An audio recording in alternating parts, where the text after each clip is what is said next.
ஓம் சாய்ராம், ஜெய் சாய்ராம். என் அன்பு குழந்தையே, நீ நினைத்த செயல் விரைவாகவே என் ஆசையுடன் உனக்கு நடக்கப் போகின்றது.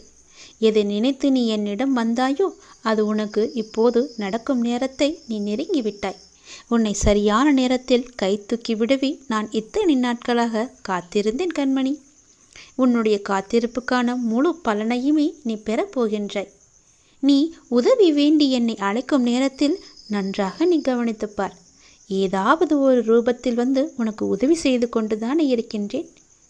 என்னிடம் வருபவர்களுக்கும் என்னை தஞ்சம் அடைபவர்களுக்கும் என் உபதேசத்திற்காக என்னிடம் தீவிர நம்பிக்கை உள்ளவர்களுக்கும் நான் எப்போதும் உயிருடன் இருக்கின்றேன்.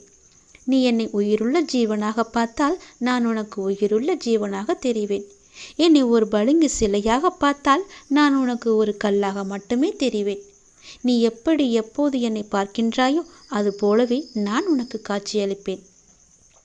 நிறைய பக்தர்கள் என்னை உயிருள்ள உன்னுடைய ஆத்மாவாக என்னை பார்க்கின்றார்கள். உயிருள்ள ஆத்மாவாக நினைத்து என்னிடமே எல்லாவற்றையுமே சொல்கிறார்கள். நானும் அவர்களுக்கு தகுந்த பதிலை அளித்து அவர்களுடைய வேண்டுதலை நிறைவேற்றி வருகின்றேன். நீ என்னை எப்படி பார்க்கின்றாய்?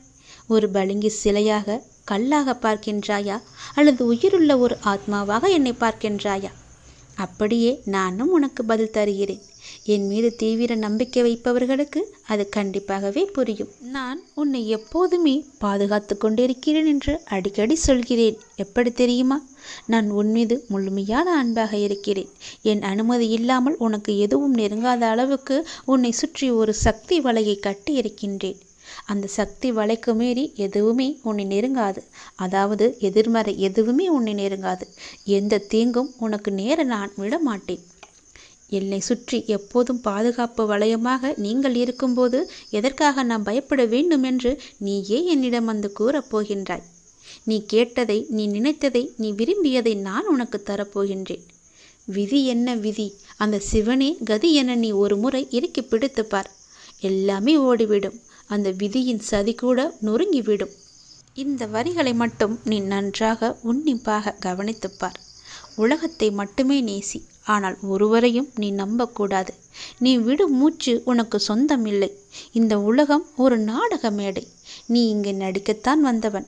உன்னுடைய பாத்திரம் சிறப்பாக நடித்து செல்வதுதான் உன் வேலை. அதுதான். அதை நீ உணர்ந்து கொள். பிறகு எல்லாமே உனக்கு சிறியதாகவே தோன்றும். நாம் இங்கு பிறக்க வந்தோம், பிறந்து விட்டோம், மகிழ்ச்சியாகவே வாழ்ந்துவிட்டு மகிழ்ச்சியாகவே செல்வோம் என்று நீ முடிவெடுத்து விட்டால் உன்னால் அந்த துன்பத்தை எட்டை கூட பார்க்க முடியாது. துன்பம் என்ற ஒன்று கூட உன்னை நெருங்காது. ஏனென்றால் நாம் இங்கு வந்து செல்வது சிறிது காலம்தான் என்ற எண்ணம் உன் மனதில் வந்துவிட்டால் உன் மனது எப்போதுமே சந்தோஷ அலையில் மட்டுமே இருக்கும். எப்பொழுதும் உன்னை நீ மகிழ்ச்சியாக வைத்துக்கொள்ளவே எண்ணுவாய். அந்த துன்பம் என்ற பிரச்சனை உன் மனதுக்குள் வராமல் நான் உன்னை பாதுகாக்கிறேன். நீ சந்தோஷமாகவே இரு. உன் வாழ்க்கை முழுவதும் உனக்கு துணையாக நான் இருப்பேன். உனக்கு வேண்டியது அனைத்தையுமே நான் நிறைவேற்றி தருகிறேன். நீ கிடைக்காது என்று நினைத்த ஒரு விஷயம் இப்போது உனக்கு கிடைக்கப் போகிறது. என் அனுமதி உனக்கு நான் தந்துவிட்டேன். நல்லதே நடக்கும்.